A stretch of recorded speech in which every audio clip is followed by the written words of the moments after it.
श्रीरामा जय रामा रघुरामा।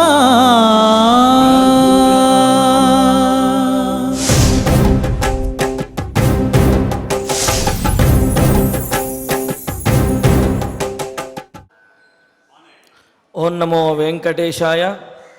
वृक्षे वृक्षे वीक्षिताः पक्षिसंघाः संघे संघे मंजुलामोदवाक्यं वाक्ये वाक्ये मंजुलालापगोष्ठी गोष्ठ्यां गोष्ठ्यां त्वत्कथा रामचंद्र। ఓ రామచంద్ర, మార్గంలో అనేకమైనటువంటి వృక్షములు గోచరిస్తూ ఉంటే ప్రతి వృక్షము మీద కూడా అనేకమైనటువంటి పక్షి సంఘములు, పక్షుల యొక్క సముదాయములు గోచరిస్తూ ఉన్నాయి. అయితే ఆ పక్షి సముదాయములు నిశ్శబ్దంగా ఉంటాయా? కిలకిలా రామములతోటి మధురంగా ఆలపిస్తూ ఉన్నాయి, మంజులామోద వాక్యాలను ఆలపిస్తూ ఉన్నాయి. మరి ఆ వాక్యములలో మంజులాలాపగోష్ఠి, అవి చేసేటటువంటి కిలకిలా రామములలో మృదుమధురమైనటువంటి మంజులమైనటువంటి స్వర గోష్ఠి వినిపిస్తూ ఉన్నది. మరి ఆ గోష్ఠిలో వినిపించేది ఏమిటి అంటే రామ రామ రామ అంటూ గోష్ఠ్యాన్ త్వత్కథ రామచంద్ర. ఆ విధంగా పక్షుల యొక్క గోష్ఠిలో కూడా నీ కథామృతమే వినిపిస్తూ ఉన్నది రామచంద్ర అని రాముణ్ణి గురించి కేవలం మానవులే కాదు, యాంతి న్యాయ ప్రవృత్తస్య తిర్యంచోపి సహాయతాం అని అన్నట్లుగా ధర్మ మార్గంలో ఉండేవారికి పశుపక్ష్యాదులు కూడా సహాయాన్ని చేస్తాయి, పశుపక్ష్యాదులు కూడా వారిని కీర్తిస్తాయి అని చెప్పినట్లుగా ఇక్కడ పక్షులు కూడా రామచంద్రమూర్తి యొక్క కథామృతాన్ని గానం చేస్తూ ఉన్నాయట. మరి అటువంటి రామచంద్రమూర్తి యొక్క అనుగ్రహంతో భక్తులందరూ కూడా సుఖ సంతోషములతో వర్ధిల్లాలి. లోకా సమస్త సుఖినో భవంతు, సర్వే జనా సుఖినో భవంతు అని అన్నట్టుగా తిరుమల తిరుపతి దేవస్థానం వారు ఈ నాదనిరాజన మండపం నుండి శ్రీ వెంకటేశ్వర భక్తి ప్రసార మాధ్యమం ద్వారా నిర్వహిస్తున్నటువంటి శ్రీమద్ రామాయణం బాలకాండ పారాయణ కార్యక్రమం నేటికి 73వ రోజులో మనము ప్రవేశించాము. ఈనాటి మన బాలకాండ పారాయణ కార్యక్రమాన్ని శ్రీ గురు ధ్యానముతోటి సంకల్పపూర్వకంగా మనందరము కలిసి ప్రారంభించుకుందాము. ఓం నమో వెంకటేశాయ. శ్రీ గురు ధ్యానం. గురుర్బ్రహ్మా గురుర్విష్ణుః గురుర్దేవో మహేశ్వరః గురుః సాక్షాత్ పరం బ్రహ్మ తస్మై శ్రీ గురవే నమః. శ్రీనివాస ధ్యానం. శ్రీ వెంకటాచలాధీశం శ్రియాధ్యాసిత వక్షసం శ్రితచేతన మందారం శ్రీనివాసమహం భజే. అథ సంకల్పః. శ్రీమరాదివరాహ క్షేత్రే విరాజమానస్య శ్రీ పద్మావతీ జానేః అఖిలాండకోటి బ్రహ్మాండ నాయకస్య శ్రీరామచంద్ర రూపాంతరస్య భగవతః శ్రీ వెంకటేశ్వర స్వామినః సన్నిధౌ హనుమత్ సీతా లక్ష్మణ భరత శత్రుఘ్న పరివార సమేత శ్రీరామచంద్ర పరబ్రహ్మణః పరిపూర్ణానుగ్రహేణ అస్మిన్ భువనే అతిశీఘ్రమేవ విశూచికా క్రిమేః వినాశనార్థం భారతవర్షస్య అభివృద్ధౌ నిమగ్నానాం విద్యా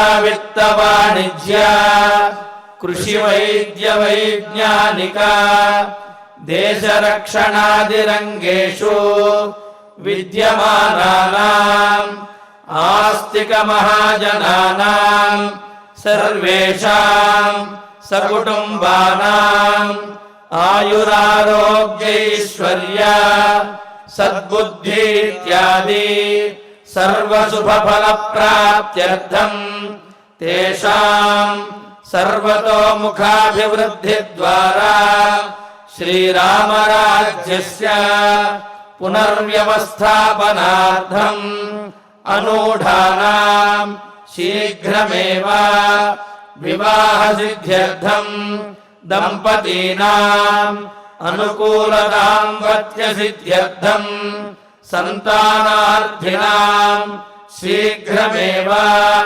సత్సంతాన ప్రాప్త్యర్థం తతః పితృదేవతా ప్రీత్యర్థం గో సంరక్షణార్థం చ సకల సంపత్ప్రదే శ్రీమద్వాల్మీకి రామాయణాంతర్గతే బాలకాండే యథాశక్తి శ్లోక వ్యాఖ్యాన పురస్సరం నవమ సర్గ శ్లోక పారాయణం తథా శ్రీమద్యోగ వాసిష్ఠే విశోచికా మహామారీ నివారకస్య మహామంత్రస్య పారాయణం శ్రీధన్వంతరి మంత్ర పారాయణం చ అన్యోన్య సాహాయ్యేన ఆచార్య ముఖేన కరిష్యామహే.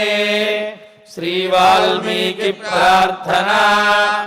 వాల్మీకిర్ముని సింహస్య కవితావనచారిణః శృణ్వన్ రామకథానాదం కో న యాతి పరాం గతిం. శ్రీ ఆంజనేయ ప్రార్థనా. యత్ర యత్ర రఘునాథ కీర్తనం తత్ర తత్ర కృతమస్తకాంజలిం. బాష్పవారి పరిపూర్ణలోచనం మారుతిం నమత రాక్షసాంతకం. శ్రీరామాయణ ప్రార్థనా. వేద వేద్యే పరే పుంసి జాతే దశరథాత్మజే వేద ప్రాచేతసాదాసీత్ సాక్షాత్ రామాయణాత్మనా. శ్రీరామ ప్రార్థనా. ఆపదామపహర్తారం దాతారం సర్వసంపదాం లోకాభిరామం శ్రీరామం భూయో భూయో నమామ్యహం. శ్రీరామచంద్ర పరబ్రహ్మణే నమః. అథ శ్రీమద్ రామాయణే బాలకాండే నవమః సర్గః. శ్రీ గురుభ్యో నమః. శ్రీ వెంకటేశ చరణౌ శరణం ప్రపద్యే. శ్రీరామాయ నమః. తస్యైవం వర్తమానస్య కాలః సమభివర్తత అగ్నిం శుశ్రూషమాణస్య పితరం చ యశస్వినం. ఋష్యశృంగుడు ఎంతటి మహనీయుడో, అతని వల్ల లోకానికి అంతకీ ముఖ్యంగా ఆ దేశాలకి అన్నింటికీ ఎంత గొప్ప ప్రయోజనం రాబోతోందో, దానికి అవసరములైనటువంటి సద్గుణ సంపత్తి అతని దగ్గర ఎంత హెచ్చుగా ఉందో ఇక్కడ వర్ణిస్తున్నారు వాల్మీకి మహర్షి. దశరథ మహారాజు అంతఃపురం సుమంత్రుడు వారికి ఈ వృత్తాంతాన్ని సనత్కుమారుల వారు వశిష్ఠాదులకు చెప్తుండగా విన్న దానిని చెప్తున్న సందర్భం. అప్పుడు సుమంత్రులు అన్న మాట ఏమని, ఈ విధంగా ఉంటున్నటువంటి ఆ ఋష్యశృంగుని యొక్క కాలము కొంత గడుస్తుంది అని అన్నారు. ఇది పైకి తెలిసే మాట. ఏవం వర్తమానస్య, ఈ రకంగా ద్వివిధములైనటువంటి బ్రహ్మచర్యావస్థలు, ఆ నియమాలు అవన్నీ కలిగి ఉండి నిత్యము అడవిలోనే ఉంటూ, అంటే ఏ విధములైనటువంటి లౌకిక విషయాలతో సంబంధం లేకుండా తన తండ్రిని చూడడానికి వచ్చిన ఆ మహనీయులైన యోగుల్ని మాత్రమే నిరంతరం దర్శించుకుంటూ సేవించుకుంటూ, అంతేకాదు అక్కడే ఆడుకుంటూ అక్కడే తండ్రితోనే ఉంటూ, అంటే శుశ్రూష గురు శుశ్రూష అన్నదానికి అసలైన ప్రతిపదార్థమా అన్నట్లుగా ఉన్నాడు ఆ ఋష్యశృంగుడు. ఈ రకంగా ఉన్నటువంటి మహాత్ముడైన ఆ ఋష్యశృంగుని యొక్క కాలము కొంత గడుస్తుంది అని ఒక అర్థం అనుకున్నాం కదా. ఇంకొక అర్థం ఏమంటే, ప్రతి ఒక్క సంకల్పం దైవ సంకల్పం ఎలా ఉంటుందంటే, బహు ప్రయోజనకారిగా ఉంటుంది. ఎంతో లాభం ఉండాలన్నమాట చిన్న అంశానికి కూడా. వివాహకాలం దగ్గర పడుతుంది అని అర్థం. ఇంతకుముందు మనం ఏమనుకున్నాం, 2 విధములైనటువంటి బ్రహ్మచర్యాలు ఉంటాయి ఋష్యశృంగుడికి అని. ఏమని? ఒకటి వివాహం అయ్యేంత వరకు ఉండే బ్రహ్మచర్యం, మరొకటి వివాహం అయిన తరువాత ధర్మబద్ధంగా భార్యతో కలిసి ఉండడం అనేది ఒక బ్రహ్మచర్యం అని. అసలు బ్రహ్మచర్యాన్నే 2 రకాలుగా చెప్తారు. ఏమంటే ఒకటి ఉపకుర్వాణ బ్రహ్మచర్యము, ఒకటి నైష్ఠిక బ్రహ్మచర్యము అంటారు. ఈ ఉపకుర్వాణ అనే మాటను పరిశీలిస్తేనే అసలు దానిలో గొప్పతనం ఏదో తెలుస్తుంది. ఏమనంటే బ్రహ్మచారీ ఉపకుర్వాణ నైష్ఠిక బ్రహ్మతత్పర యః అధీత్య విధివత్ వేదాన్ గృహస్థాశ్రమమావ్రజేతు ఉపకుర్వాణక జ్ఞేయ అని కూర్మ పురాణంలో దీని వివరం తెలుస్తోంది. ఏమనంటే బ్రహ్మచారి 2 విధాలు, ఉపకుర్వాణులు ఒకరు, నైష్ఠికులు ఒకరు. ఎవరైతే విధివత్ యథాశాస్త్రంగా వేదములను అధ్యయనం చేసి గృహస్థాశ్రమాన్ని పొందుతారో, వివాహం చేసుకుంటారో అతడు ఉపకుర్వాణకుడు అని పిలువబడతాడు అని అన్నారు. మరి నైష్ఠిక అంటే ఏమి అంటే మరణాంతిక అంటారు. అంటే నిష్ఠ అంటే నేను బ్రహ్మచర్యాన్నే వహిస్తాను అని చెప్పి ఆ గురుకులంలోనే ఉండి ఏ విధమైనటువంటి సంసార జీవితానికి సిద్ధపడకుండా యావజ్జీవం అలా గడిపేస్తే దానిని నైష్ఠిక బ్రహ్మచర్యము అని పిలుస్తారట. అది ఈ శరీరం ఉన్నంత వరకు నడిపించేదనమాట. అయితే ఇక్కడ మనం అర్థం చేసుకోవాల్సింది ఏమంటే ఈ విధంగా గురుకులంలో విద్యలని అభ్యసించినటువంటి ఆ వ్యక్తి వివాహం చేసుకున్న తరువాత తన బ్రహ్మచర్యాన్ని విడిచి ఈ గృహస్థు ధర్మాలన్నింటినీ పాటిస్తే ఇతడు ఇంతవరకు పాటించిన ఈ బ్రహ్మచర్యం లోకానికి అంతకీ ఉపకారకము అన్నారు. కనుక ఉపకుర్వాణ బ్రహ్మచర్యము అని పిలవచ్చేమో దీన్ని. ఎందుకంటే ఈ కాలంలో ప్రథమే వయసి నాధీతం ద్వితీయే నార్జితం ధనం అని చెప్పి ఒక దగ్గర నీతి చెప్తారు.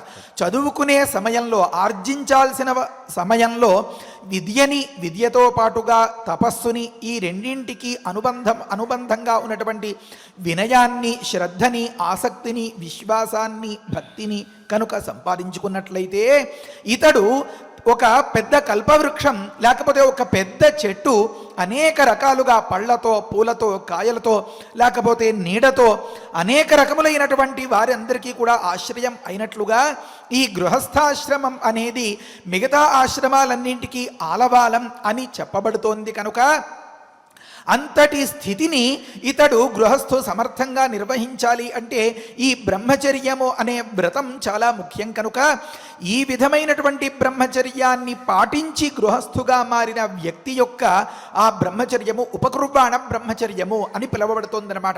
ఇప్పుడు మరొకటి ఏమి? నైష్ఠిక బ్రహ్మచర్యము అన్నారు. అంటే ఈ శరీరం ఉన్నంత వరకు బ్రహ్మచారిగానే ఉండిపోవడం అనేది.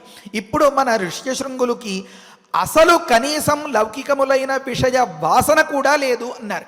ఈ స్థితిలో అతడు నైష్ఠిక బ్రహ్మచారిగా ఉండిపోగలగడం అనేది చాలా సులువైన పని.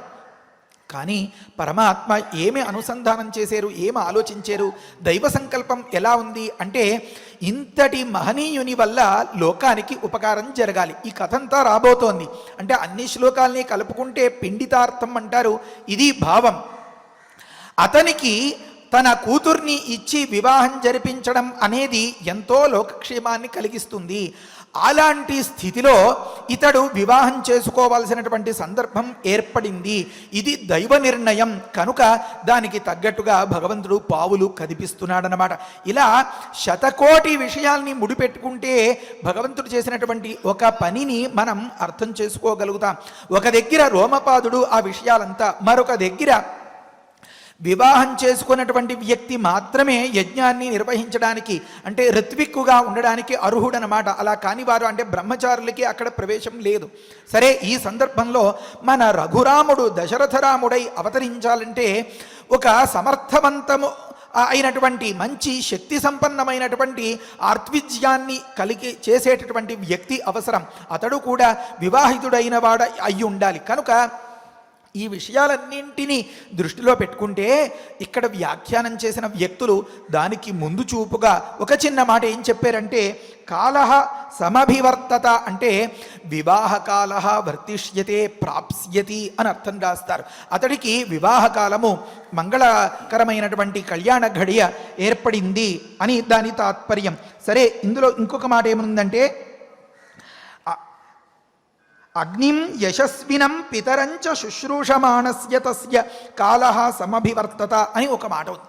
అతడికి నిరంతరం తెల్లవారు లేచిన దగ్గర నుంచి కాలకృత్యాలు తీర్చుకుని ముఖ్యంగా ఆ అగ్ని చల్లారిపోకుండా ఉందా లేదా దాన్ని నిలబెట్టుకోవాల్సిన బాధ్యత. అలా ఉంటేనే ఆ వ్యక్తిని నిత్యాగ్నిహోత్రీకులు అని నిత్యాగ్నిహోత్రులు అని పిలుస్తారన్నమాట. కనుక తండ్రి ఆ విధమైనటువంటి తండ్రి ఇప్పుడు ఆచార్యుడు ఆ విధంగా నిత్యాగ్నిహోత్రుడుగా ఉండాలి అంటే ఆ అగ్ని చల్లారకూడదంటే, లోకంలో బాధలన్నీ చల్లారాలి అంటే ఇది ఎప్పుడూ ప్రజ్వలిస్తూ ఉండాలి. కనుక దాన్ని సంరక్షించుకోవడమే ప్రధాన కర్తవ్యంగా ఉన్నది మన ఋష్యశృంగునికి. ఇది ఒక విషయం. అగ్నిం శుశ్రూషమాణస్య రెండో విషయమేమి, యశస్వినం పితరం. వేదాంగాల్లో, తపస్సులో, ఆచరణలో, సత్యనిష్టలో అతడే సాటి అనేలాంటి గొప్ప ఖ్యాతి గడించిన కశ్యప వంశంలో అవతరించినటువంటి మహనీయుడు, మహానుభావుడు విభండకుడు అనేటటువంటి మహర్షి. అలాంటి తండ్రి గారిని సేవించడంతో ఇతడికి కాలం అలా గడుస్తోంది అని తాత్పర్యం.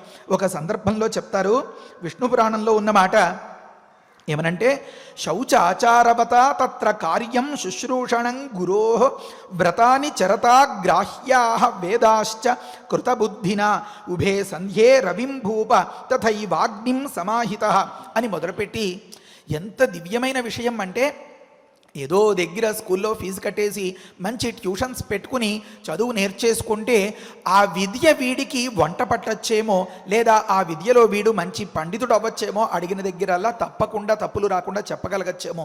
కానీ విద్యా ఫలం దక్కదు అని చెప్తారు. కనుక విద్యా ఫలం దక్కాలి అంటే ఏం చేయాలి? ముఖ్యంగా బ్రహ్మ విద్య దగ్గర, వేద విద్య దగ్గర చాలా గుర్తుపెట్టుకోవాల్సిన మాట, నియమం, నిష్ఠ చాలా అవసరం. ఇలాంటి వాటన్నింటికీ కలిపి పెట్టిన ఒక్క పేరు గురు శుశ్రూష అని.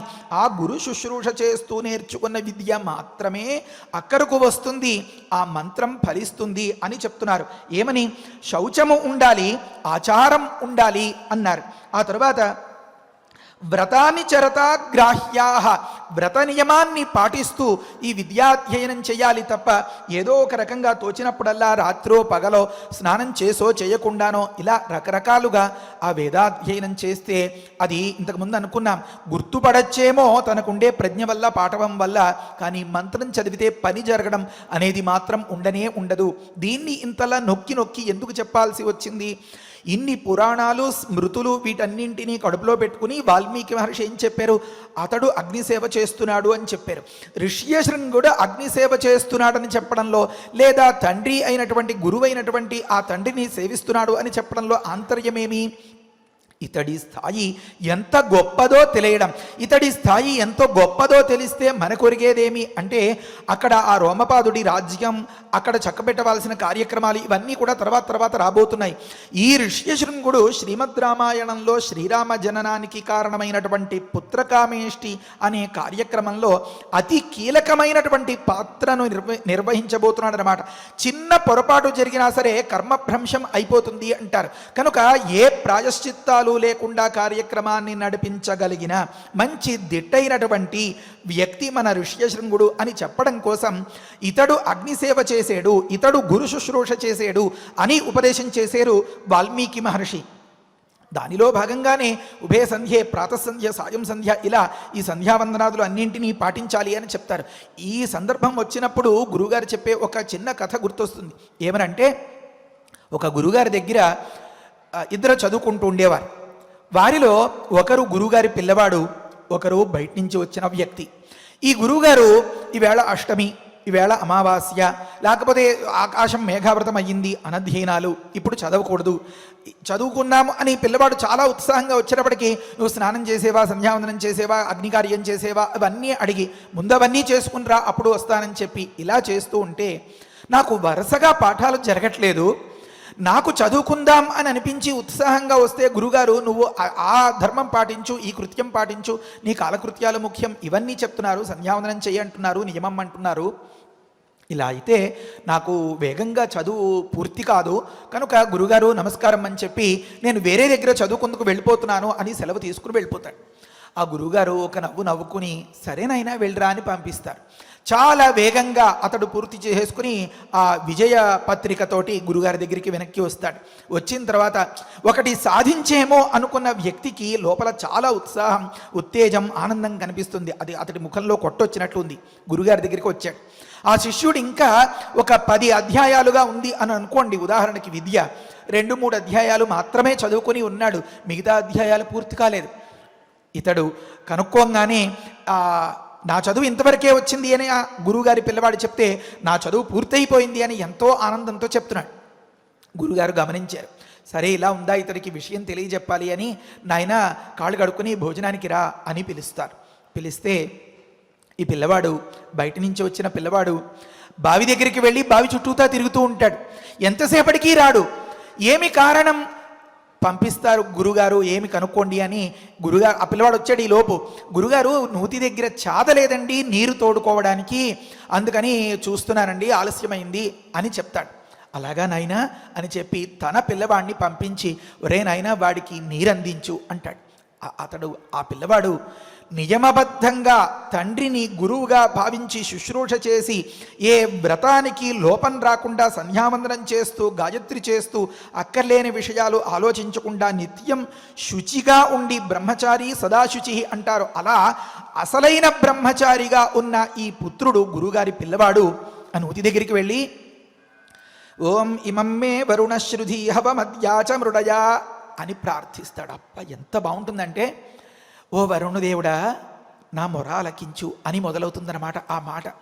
అంతే, వరుణదేవుడు వెంటనే అలా అలా అలా అలా ఆ జల రూపంలో పైకి వచ్చేస్తాడు. కాళ్ళు కడుక్కో అంటే ఒక కుండీలో, ఒక తొట్టెలో నీటిని చేత్తో తీసి కడుక్కున్నట్టుగా ఈ శిష్యుడు కాళ్ళు కడుక్కుంటాడు, భోజనానికి వస్తాడు. ఆ భోజనానికి వచ్చినప్పుడు గురుగారు అక్కడ కూర్చుంటే ఒక్కసారిగా కాళ్ళ మీద పడిపోతాడు. గురుగారు నేను చదువుకున్నాను విద్య, చాలా వల్లెలు వేసాను, గుర్తుపెట్టుకున్నాను, పట్టా పొందాను, కానీ ఉపయోగించలేదు. నిర్వీర్యమైన విద్య, నిష్ఫలమైపోయినటువంటి విద్య, దాన్ని ఇమమ్మే వరుణ వరుణమ ఇమమిమమ్మే వరుణ ఎలా కావాలన్నా చెప్పగలను. అంటే వేదాన్ని రక్షించడానికి చాలా వికృతి పాఠాలు ఉన్నాయి. ఎన్ని పాఠాలతో ఎంతో బలంగా రక్షించుకోవడం అది నాకు తెలుసు, కానీ నియమం లేకపోవడం వల్ల మంత్రం చదివితే నీరు పైకి వస్తుంది అనే జ్ఞానం లేదు, మంత్రంతో వరుణుణ్ణి నేను దేవతని ఆహ్వానం చేయగలను అనే సత్తా లేదు నాకు అని ఒక సందర్భంలో చెప్పిన కథ గురుగారు అన్నమాట. కనుక మంత్రం అనేది దాని శక్తి ఇంత అని మనం ఊహించలేం కూడా.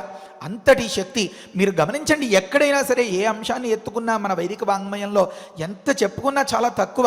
ఒక వెదురు పుల్ల లాంటి దాన్ని కాదు, ఒక చిన్న గడ్డి పరక లాంటి దాన్ని తీసి మంత్రం చదివి ఇలా పడేస్తే రామచంద్ర ప్రభువు అది అస్త్రం అయిపోలేదా?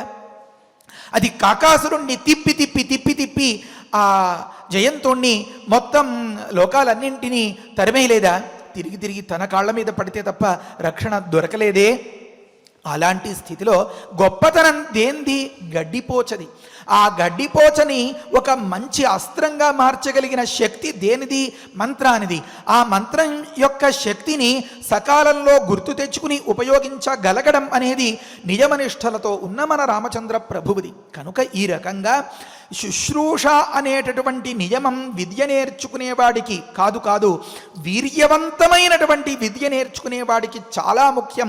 అది మన ఋష్యశృంగుడి దగ్గర దండిగా ఉంది అని చూపించడం కోసం యశస్వి అయినటువంటి, అంటే తన తండ్రిని విడిచిపెట్టి ఇంకో దగ్గరికి ఎక్కడికి విద్యకి పోలేదన్నమాట. యశస్వి అయినటువంటి తండ్రిని నిరంతరం శుశ్రూష చేసేటటువంటి ఆ ఋష్యశృంగుడికి వివాహకాలం సమీపిస్తుంది అని చెప్తారు. ఈ శ్లోకం చదువుకుందాం. తస్యైవం వర్తమానస్య కాలః సమభివర్తత సమభివర్తత అగ్నిం అగ్నిం శుశ్రూషమాణస్య శుశ్రూషమాణస్య పితరంచ పితరంచ యశస్వినం యశస్వినం తస్యైవం తస్యైవం వర్తమానస్య వర్తమానస్య కాలః కాలః సమభివర్తత సమభివర్తత అగ్నిం అగ్నిం శుశ్రూషమాణస్య శుశ్రూషమాణస్య పితరంచ పితరంచ యశస్వినం యశస్వినం ఏతస్మిన్నేవ కాలే తు రోమపాదః ప్రతాపవాన్ అంగేషు ప్రథితో రాజా భవిష్యతి మహాబలః. ఏతస్మిన్నేవ కాలే అని ఒక మాట అన్నారు. అంటే ఏమర్థం? ఆ సందర్భంలో అని పైకి అర్థం. అసలు అర్థం ఏమి? ఈ వివాహకాలం ఇలా ప్రాప్తించగా అక్కడ అడవిలో ఋష్యశృంగుడు, ఆ దృశ్యం, ఆ సన్నివేశం అంతా అలా ఉంది. మరి ప్రకృతంలో అంగేషు అంటే అంగదేశములలో ప్రతాపవాన్ గొప్ప శక్తి కలిగినటువంటి, మంచి ప్రతాపం కలిగినటువంటి, మహాబలుడైనటువంటి రోమపాదుడు అనేటటువంటి ఒకానొక రాజుగారు ప్రథిత భవిష్యతి చాలా ప్రసిద్ధుడై ఉంటాడు అని ఒక మాట చెప్పారన్నమాట. అతడి గురించి మిగతా కథ చెప్పుకోబోతూ ఈ శ్లోకం చదువుకుందాం. ఏతస్మిన్నేవ ఏతస్మిన్నేవ కాలే తు రోమపాదః రోమపాదః ప్రతాపవాన్ ప్రతాపవాన్ అంగేషు అంగేషు ప్రథితో రాజా ప్రథితో రాజా భవిష్యతి భవిష్యతి మహాబలః. మహాబలః. ఏతస్మిన్నేవ ఏతస్మిన్నేవ కాలే తు రోమపాదః రోమపాదః ప్రతాపవాన్ ప్రతాపవాన్ అంగేషు అంగేషు ప్రథితో రాజా ప్రథితో రాజా భవిష్యతి భవిష్యతి మహాబలః. మహాబలః. అయోధ్యకి సమీపంలో ఉండేటటువంటి కొన్ని అంగదేశములు మహారాజు దశరథుడు వగైరాలు వ్యక్తులంతా కూడా ఉన్నతంగా ఆలోచించి పరిపాలన అంత ప్రజలకి చేరువుగా ఉండి సక్రమంగా ఉండడం కోసం ఆయా ప్రాంతాల్లో ఆయా రాజుల్ని స్థాపించి పరిపాలన సాగించేవారన్నమాట. ఇలా అయోధ్యకు అనుబంధంగా ఉన్నటువంటి ఆ అంగదేశములకు రాజుగా ఉన్న వ్యక్తి రోమపాదుడు. అతడు మంచి ప్రతాపం కల, మంచి మహాబలం కలవాడు అని అనుకున్నాం కదా. అసలు అతడి గొప్పతనం ఎంతో అతడి శబ్దాన్ని, అతడి పేరుని నిర్వచిస్తే, వివరించుకుంటే తెలుస్తుందట. ఏమని? పాదయోహ రోమాణి యస్య సహ రోమపాదః అంటారు. అరికాళ్లలో కూడా రోమములు ఉన్న వ్యక్తి అట. ఏమి తాత్పర్యం అంటే, మనం నడవడం వల్ల, చేతితో ఈ గట్టి పనులు చేయడం వల్ల ఇక్కడ వెంట్రుకలు రావు అని చెప్తూ ఉంటారు కదా. ఇప్పుడు మన రోమపాదుడు కనీసం నేల మీద కాలు పెట్టాల్సిన అవసరం కూడా లేనంతటి గొప్ప శ్రీమంతుడట. ఆ స్థితిలో అతడికి కాళ్ళు ఎక్కడ నేల మీద అరగని కారణంగా అరికాల్లో కూడా వెంట్రుకలు వచ్చాయట. అంతటి మహనీయుడనమాట. అంటే సూక్ష్మమైనటువంటి ఆ కేశములు, రోమములు అతడు ఏనాడు భూమి మీద అడుగు కూడా పెట్టలేదు అనేలాంటి అతడి ఐశ్వర్యాన్ని సూచిస్తున్నాయట. కనుక అలాంటి వ్యక్తి ఏం చేశాడు? ఏం జరిగింది అంటే, తస్య వ్యతిక్రమాతు రాజ్ఞః భవిష్యతి సుదారుణ అనావృష్టి సుఘోరా వై సర్వభూత భయావహ. ఐశ్వర్యం అనేది ఎప్పటికైనా సరే ఒక తెగుల్ని పుట్టించేదిగా ఉంటుంది కాబోలు. ఏదో ఒక దగ్గర ధనమదం అనేది ఎంతకైనా సరే తప్పు జరిపిస్తుంది కాబోలు. ఆ తప్పు జరగకుండా ఉండడం అనేది చాలా గొప్ప విషయం. ఉన్నత పదవిలో ఉండి, గొప్ప సిరి సంపదలతో ఉండి, చాలా బలంగా ఉండి, లేదా మంచి వయస్సులో యవ్వనంతో ఉండి తప్పు చేయకుండా ఉండడం అనేది ఎంతో దుస్సాధ్యం కాబోలు. మన రోమపాదుడు, ఈ మహారాజు కూడా, ఈ వ్యక్తి కూడా కొన్ని రకాల భయంకరములైనటువంటి తప్పులను చేశారు అని చెప్పారు. వ్యతిక్రమాతు రాజ్ఞ అన్నారు. తస్య రాజ్ఞ, ఆ రోమపాదుని యొక్క వ్యతిక్రమాతు అంటే ధర్మాన్ని అతిక్రమించడం వల్ల సుదారుణమైన, సుఘోరమైన, సకల భూతములకు భయాన్ని కలిగించేటటువంటి అనావృష్టి రాబోతుంది అని అన్నారు. అంటే ఏమి వ్యతిక్రమం అంటే, ఒక దగ్గర ఓ గురువు గారు వ్యాఖ్యానాన్ని ఇలా అందిస్తారు. ఏమనంటే, బ్రాహ్మణ నింద చేయడం, వారి ధర్మాలకి అనుగుణంగా తను ప్రవర్తించకపోవడం, వారి సంరక్షణకి పూనుకోకపోవడం, ఇలాంటి వాటన్నింటి వల్ల శిష్టులు కానీ ధర్మాత్ములు కానీ యజ్ఞయాగాదులు చేసేవారు కానీ ఆ రాజ్యంలో తాళలేక ఉండలేక అక్కడి నుంచి వెళ్ళిపోతారట. అలా వెళ్ళిపోయినటువంటి సందర్భంలో అక్కడ పెద్ద దారిద్ర్యం, దౌర్భాగ్యం ఏర్పడుతుందట. దౌర్భాగ్యం ఏమి దారిద్ర్యం అంటే అనావృష్టి, కరువు, కాటకం. దాన్ని వర్ణించారు ఏమని? సర్వభూత భయావహ అన్నారు. అన్ని ప్రాణులకు కూడా చాలా భయాన్ని కలిగిస్తోంది అని, కలిగించేది. అందుకనే అది సుదారుణము, సుఘోరము అని 2 మాటల్లో చెప్పారు. అంటే ఒకరోజు కాదు, 2 రోజులు కాదు, చాలా కాలం పట్టి పీడిస్తోంది అని చెప్పడం కోసం సుదారుణ అని చెప్పారట. బహుకాల వ్యాపిని. మళ్ళీ ఈ ప్రాంతంలో కాదు, ఆ ప్రాంతంలో కాదు, అక్కడేదో గోదావరి తీరం పంటలు బాగా ఉంటాయి, ఇక్కడేదో మెట్ట ప్రాంతం, కొండ ప్రాంతం, ఇక్కడేమో వర్షాధార పంటలు అని ఈ తేడా ఏదీ లేకుండా మొత్తం అన్ని ప్రాంతాలు కూడా అనే అర్థంలో సుఘోర అని చెప్పారట. సర్వ దేశవ్యాపిని అని చెప్తారన్నమాట.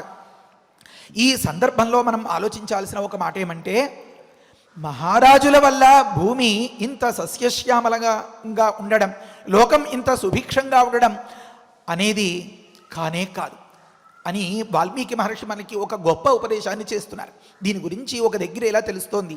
గోభిర్విప్రైశ్చ వేదైశ్చ సతీభి సత్యవాదిభి అలుబ్ధై దానశీలైశ్చ సప్తభి ధార్యతే మహి అని ఈ భూమి ఇలా నిలబడి ఉంది అంటే, ఇలా కాస్త తవ్వితే నీరొస్తోంది అంటే, పైనుంచి కురిసిన నీటిని తాను ధరించి మనకి అందిస్తోంది అంటే, ఆవులు పాలిస్తున్నాయంటే, చెట్లు పూసి కాయలు ఫలాల్ని అందిస్తున్నాయి అంటే, వీటన్నింటికీ కారణాలు ఏమి? 7 అంశాలు అన్నారు. గోవులు, ఆ తరువాత విప్రులు, ఆ తరువాత వేదోచ్చారణములు, గోభి విప్రైశ్చ వేదైశ్చ, సతులు అంటే పతివ్రతలు, భర్తలకి అనుకూలంగా ఉండి పత్నులుగా వారి ధర్మకార్యాలకి సంరక్షణను నిర్వహించేటటువంటి ఉత్తమ నారీమణులన్నమాట. సతీభి సత్యవాదిభి, నిజం మాట్లాడేవారు.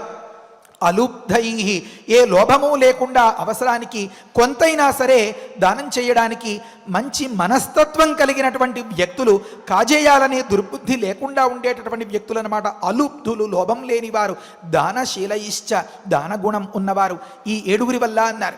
ఎప్పుడైతే పాలన ఈ కార్యక్రమాలకి అనుకూలంగా లేదో నెమ్మదిగా అక్కడి నుంచి అలాగా లేచి వెళ్ళిపోతారన్నమాట. అలా వెళ్ళిపోవడం ద్వారా ఈ రాజుకి ఆ క్షణానికి పెద్ద నొప్పి తోచలేదు. కానీ ఆ తరువాత దాని పరిణామం ఇలా జరిగింది. ఏమని? తీవ్రమైనటువంటి అనావృష్టి కలిగింది అన్నారు. అనావృష్టి అంటే వృష్టి, వర్షం లేకపోవడం అని.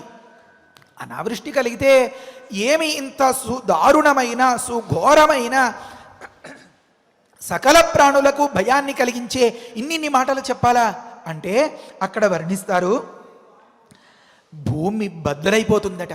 ఏ కాస్త ఎక్కడ తడి లేదు, కేవలం ఎండ మాత్రమే.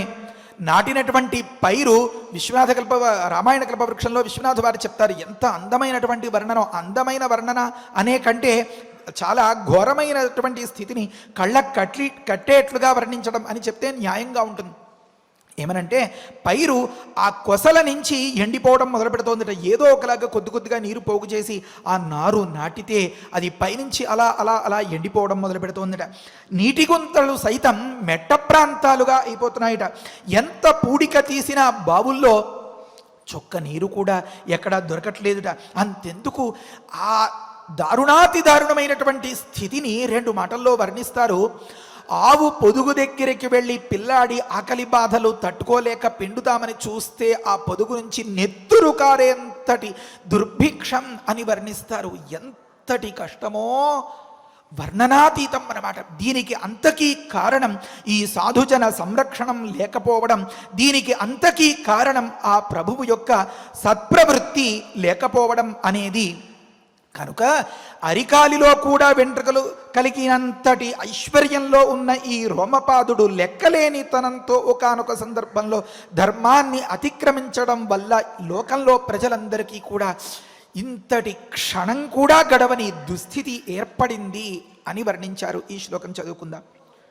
తస్య తస్య వ్యతిక్రమాత్ వ్యతిక్రమాత్ రాజ్ఞః రాజ్ఞః భవిష్యతి భవిష్యతి సుదారుణ సుదారుణా అనావృష్టిః అనావృష్టిః సుఘోరా వై సుఘోరా వై సర్వభూత భయావహ సర్వభూత భయావహ తస్య తస్య వ్యతిక్రమాద్రాజ్ఞః వ్యతిక్రమాద్రాజ్ఞః భవిష్యతి భవిష్యతి సుదారుణ సుదారుణా అనావృష్టిః అనావృష్టిః సుఘోరా వై సుఘోరా వై సర్వభూత భయావహ సర్వభూత భయావహ అనావృష్ట్యాం తు వృత్తాయాం రాజా దుఃఖ సమన్వితః బ్రాహ్మణాన్ శ్రుతవృద్ధాంశ్చ సమానీయ ప్రవక్ష్యతి.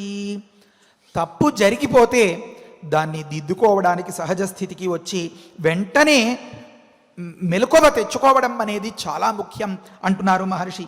అనావృష్ట్యాం వృత్తాయాంతు, అంతటి ఘోరమైన దుర్భిక్షం ఏర్పడినప్పుడు, వర్షాభావం ఏర్పడినప్పుడు దుఃఖ సమన్విత రాజా, చాలా దుఃఖపడినటువంటి ఆ రాజు బ్రాహ్మణోత్తములను, ఎలాంటి వారిని, శృత వృద్ధాను అన్నారు. అంటే గొప్ప గొప్ప మహనీయుల దగ్గర చిన్ననాటి నుంచి అధ్యయనం చేసి ఆ అధ్యయనం చేత పరిపక్వమైనటువంటి జ్ఞానం కల వృద్ధులట వీరు. అలాంటి వారిని సమానీయ పిలిచి ప్రవక్ష్యతి ఇలా పలుకుతాడట. ఈ శ్లోకం చదువుకుందాం.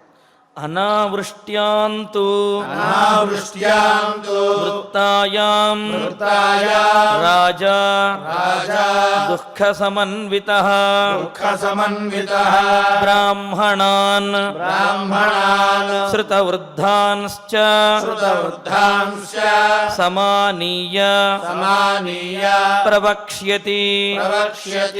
అనావృష్ట్యాంతు వృత్తాయాం రాజా దుఃఖ సమన్వితః బ్రాహ్మణాన్ శ్రుతవృద్ధాంశ్చ సమానీయ ప్రవక్ష్యతి. భవంతః శ్రుతధర్మాణః లోకచారిత్రవేదినః సమాదిశంతు నియమం ప్రాయశ్చిత్తం యథా భవేత్. నాది పొరపాటు జరిగిపోయింది, మహనీయుల్లారా మీరందరూ నా యందు దయుంచి నాకు ఏదైనా ఉపాయం చెప్పండి. మీరు శృతధర్ములు అన్నారు.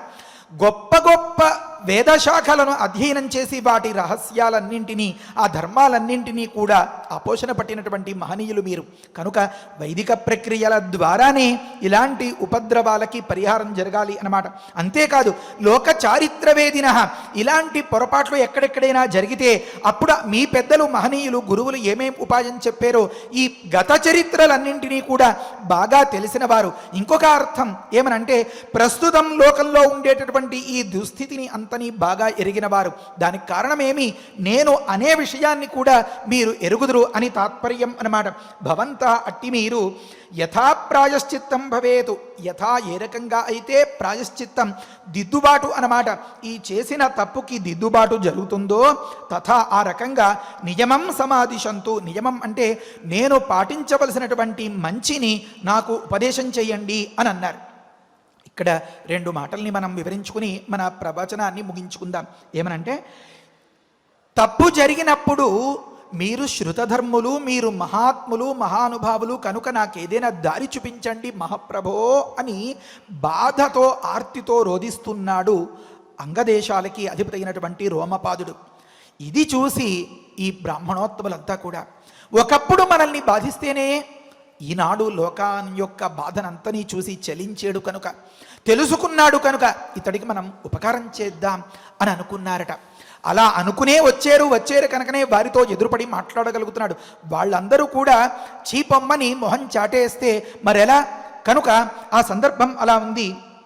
ఇంకొక మాట ఏం చెప్తారంటే శృతధర్మాణ అన్నప్పుడు అనావృష్టికి కారణమైనటువంటి నా యొక్క తప్పు ఎరిగిన వారు అని ఒక తాత్పర్యం చెప్పారు. అంతేకాదు ఇంకొక విషయం కూడా, ప్రాయశ్చిత్తం అంటే ఏమన్నారు అంటే ప్రాయస్య చిత్తం యస్మాత్ ప్రాయశ్చిత్తం అని దానికి వివరణం చెప్తారు. ప్రాయము అనగా పాపము, చిత్తము అనగా దాని యొక్క నివృత్తి నివారణము. ఇది ఏ కార్యక్రమం వల్ల అవుతుందో ఆ కార్యక్రమాన్ని ప్రాయశ్చిత్త కర్మ అని పిలుస్తారట. అంటే ఒక సందర్భంలో చెప్తారు, మహాభారతంలో ఉన్నమాట, అద్భిహి గాత్రాతు మలమివ అని. అంటే ద్రుపదాదివముంచతు ద్రుపదాదివేన్ముచాన స్విన్నస్నాత్వీ మలాదివా అని ఉంది కదా.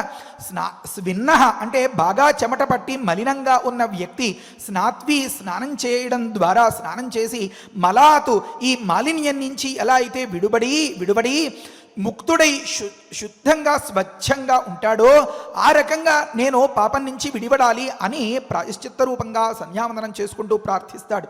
ఆ రకంగా నీటితో శరీరాన్ని కడిగేసుకున్నట్లుగా మహనీయులు ఉపదేశం చేసినటువంటి ఈ కర్మతో తన పాపాన్ని కడుక్కోవడానికి పెద్దలు స్మృతికర్తలు చెప్పినటువంటి ఒక అవకాశం కనుక దీన్ని ప్రాయశ్చిత్తము అని అన్నారు. అది దేనివల్లట? దానేన తపసా చైవ సర్వం పాపం అపోహతి అన్నారు. దానం చేయడం ద్వారా, తపస్సు చేయడం ద్వారా, తపించడం ద్వారా అన్నమాట. అంటే పశ్చాత్తాపానికి మించిన ప్రాయశ్చిత్తం లేది అంటారే, అయ్యయ్యో తప్పు జరిగిపోయింది అని మనస్సులో కుమిలిపోతూ ఈ రాజు రోమపాదుడు వీరందరినీ అడిగితే ఒక పక్క తపస్సు మొదలైందనమాట. మరి ఇంకా మిగిలిందేమి అన్నారు? దానం అన్నారు. దాని గురించి గొప్పగా ఉపదేశం చేస్తారు. ఋష్యశృంగుడి గురించి ఇంత గొప్పగా ఎందుకు చెప్పారో, వివాహకాలం దగ్గర పడింది అని ఎందుకన్నారో, దీని అంతటికీ ఈ ప్రశ్నలన్నింటికీ జవాబుగా ఉండే తరువాతి ఘట్టం. ఇంకొక మాట ఏమనంటే, ఒక సందర్భంలో దేవతలు రాక్షసులు అందరూ కలిసి స్వర్గానికి ఎగరాలి, స్వర్గానికి వెళ్ళాలి అని పూనుకున్నారన్నమాట. అప్పుడు ఇలా చెప్తారు, వాళ్ళందరూ కూడా మంచి వేదోక్తమైనటువంటి కర్మను పాటించారు.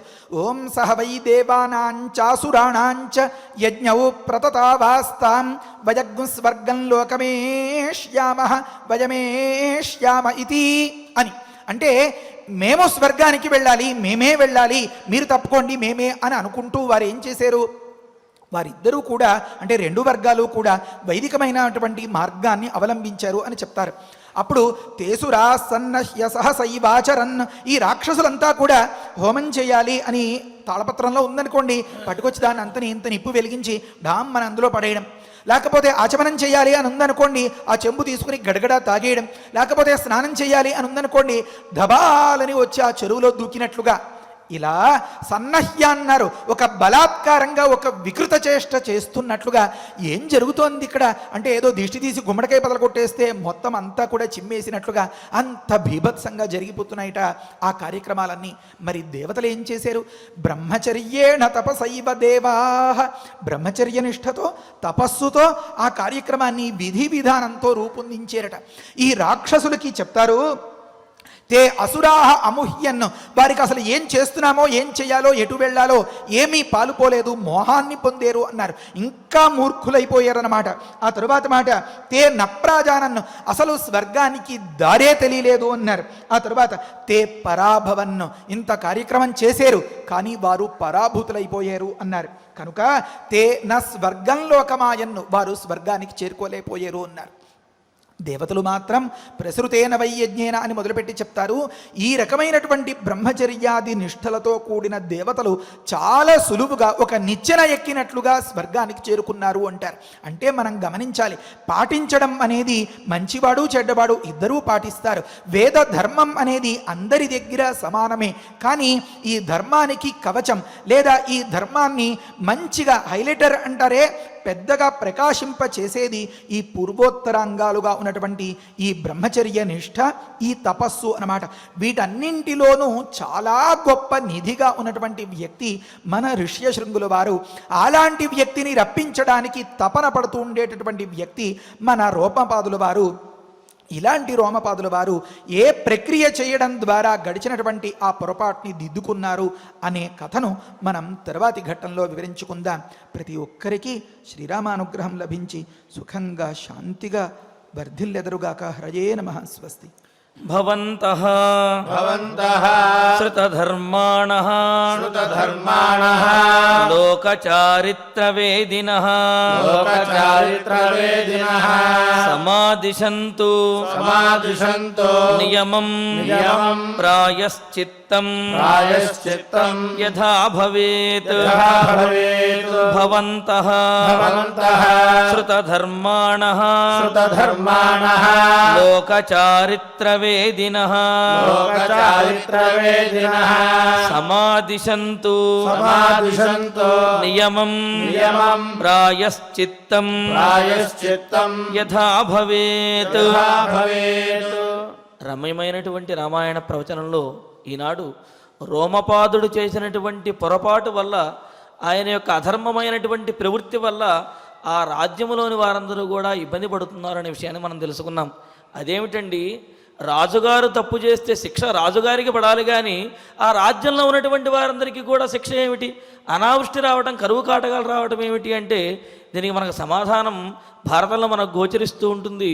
కాలోవా కారణం రాజ్ఞః రాజావా కాలకారణం ఇతితే సంశయోమాభూత్ రాజా కాలస్య కారణం. అంటే మనకు మంచి కాలము వస్తే కనుక మంచి రాజు వస్తాడా, మంచి రాజు వస్తే కనుక మన పరిస్థితులన్నీ కూడా చక్కబడి మంచి కాలం వస్తుందా అంటే ఇటువంటి సందేహం అవసరం లేదు. సమర్థుడైనటువంటి, ధార్మికుడైనటువంటి, మంచి ప్రవర్తన కలిగినటువంటి రాజు కనుక వచ్చినట్లయితే కాలము కూడా చక్కగా మంచిగా మారుతుంది, దేశమంతా కూడా సుభిక్షంగా ఉంటుంది.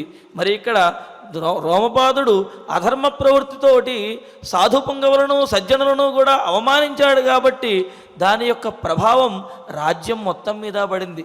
కాబట్టి రాజుగా ఉండేటటువంటి వారు చాలా జాగ్రత్తగా ఉండాలి అనే విషయాన్ని ఇక్కడ మనకు తెలియజేశారు. అయితే ఆ విధంగా జరిగినప్పటికీ కూడా పొరపాటు జరగడం అనే సహజము, దాన్ని దిద్దుకోవటం అనేది మహాత్ముల యొక్క లక్షణం. కాబట్టి రోమపాదుడు తన వల్ల జరిగినటువంటి పొరపాటును తానే దిద్దుకోవాలి అని ప్రయత్నిస్తూ ఉన్నాడు. మరి ఇటువంటి ఉన్నతమైనటువంటి భావాలు కలిగిన ఈ శ్లోకాలని మరొక్కసారి అఖండంగా పారాయణ చేద్దాం. తస్యైవం వర్తమానస్య తస్యైవం వర్తమానస్య కాలః సమభివర్తత కాలసమభివర్తత అగ్నిం శుశ్రూషమాణస్య అగ్నిం శుశ్రూషమాణస్య పితరం చ యశస్వినం పితరం చ యశస్వినం ఏతస్మిన్నేవ కాలే తు ఏతస్మిన్నేవ కాలే తు రోమపాదః ప్రతాపవాన్ రోమపాదః ప్రతాపవాన్ అంగేషు ప్రథితో రాజా అంగేషు ప్రథితో రాజా భవిష్యతి మహాబలః భవిష్యతి మహాబలః తస్య వ్యతిక్రమాద్రాజ్ఞః తస్య వ్యతిక్రమాద్రాజ్ఞః భవిష్యతి సుదారుణా భవిష్యతి సుదారుణా అనావృష్టిः సుఘోరా వై అనావృష్టిः సుఘోరా వై సర్వభూత భయావహ సర్వభూత భయావహ అనావృష్ట్యాంతు వృత్తాయాం అనావృష్ట్యాంతు వృత్తాయ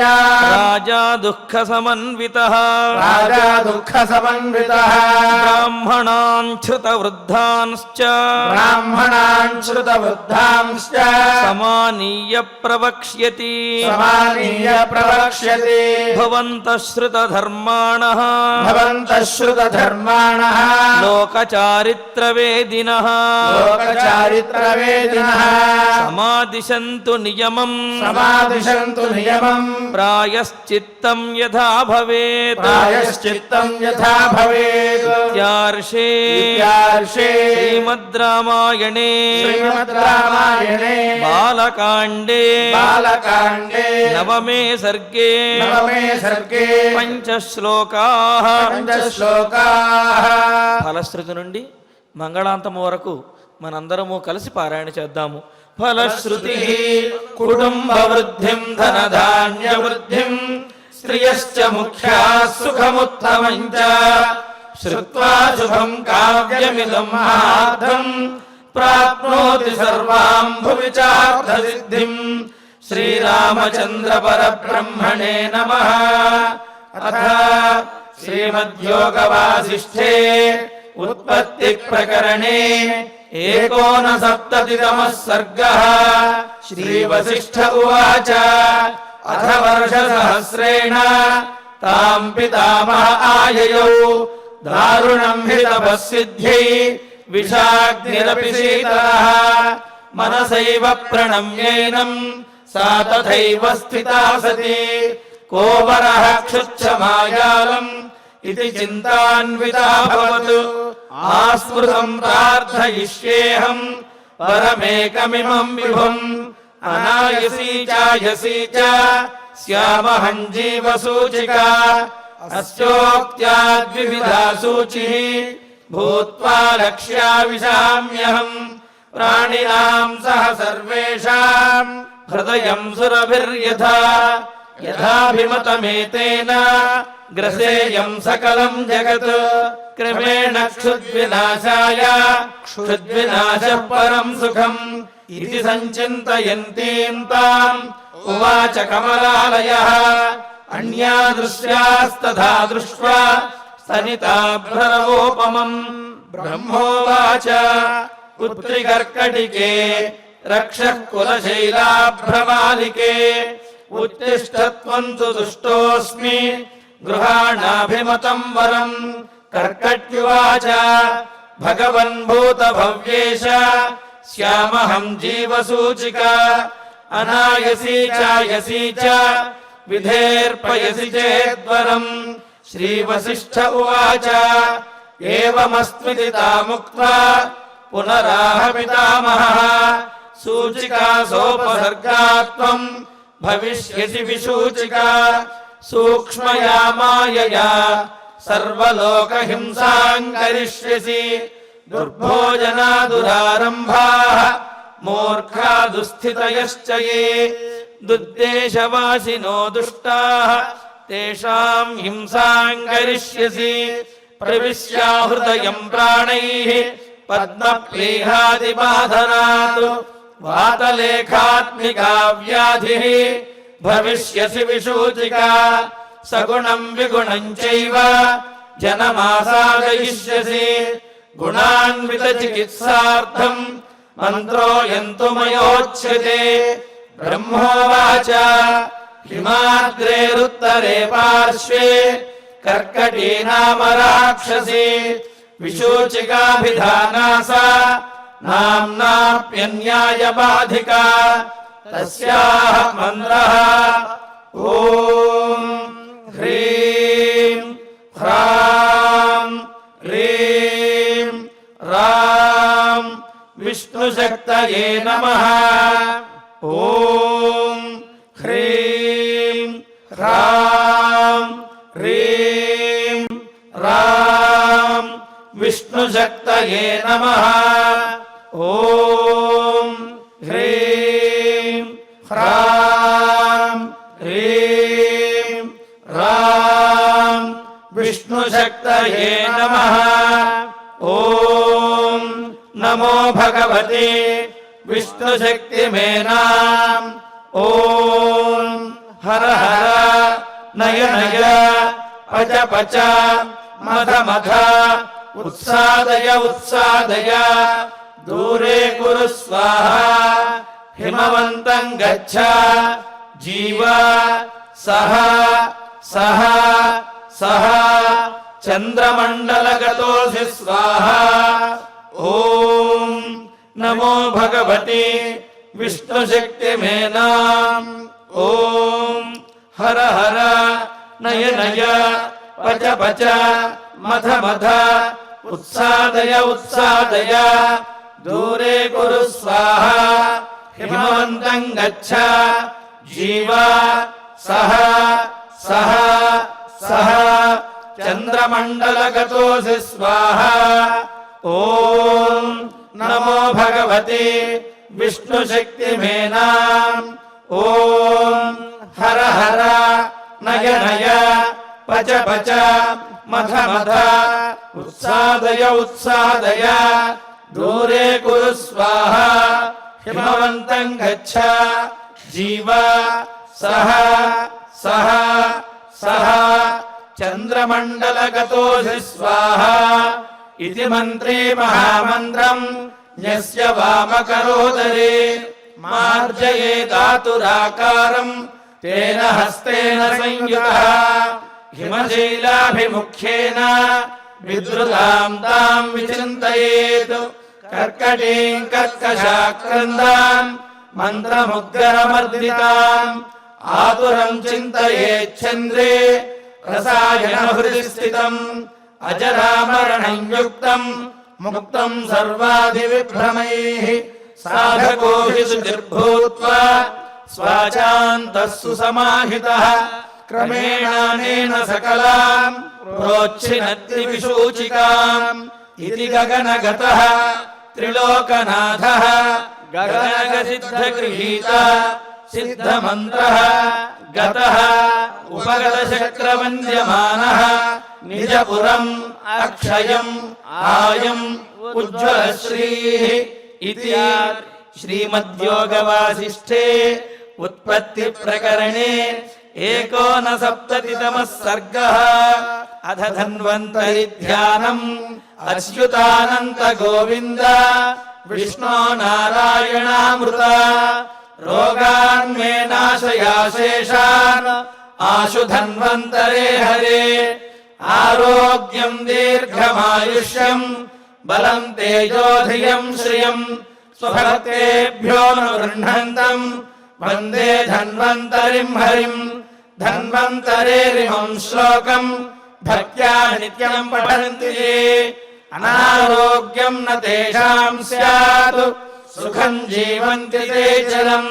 ॐ नमो भगवते वासुदेवाय धन्वन्तरये अमृतकलशहस्ताय वज्रजलौकहस्ताय सर्वामय विनाशनाय त्रैलोक्यनाथाय महाविष्णवे स्वाहा।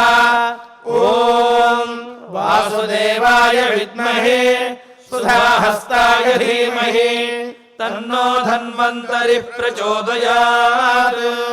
अथ नवग्रह प्रार्थना आरोग्यं पद्मबन्धुर्वितरतु नितरां सम्पदं शीतरश्मिः भूलाभं भूमिपुत्रः सकलगुणयुतां वाग्विभूतिं च सौम्यः सौभाग्यं देवमन्त्री रिपुभयशमनं भार्गवः शौर्यमार्गिः दीर्घायुः सैम्हिकेजः विपुलतरयशः केतुः आचन्द्रतारम् अरिष्टानि प्रणश्यन्तु दुरितानि भयानि च शान्तिरस्तु शुभं मेस्तु ग्रहाः कुर्वन्तु मङ्गलम्। अथ क्षमा प्रार्थना यदक्षरपदभ्रष्टम् मात्राहीनं च यद्भवेत् तत्सर्वं क्षम्यतां देव नारायण नमोऽस्तु ते।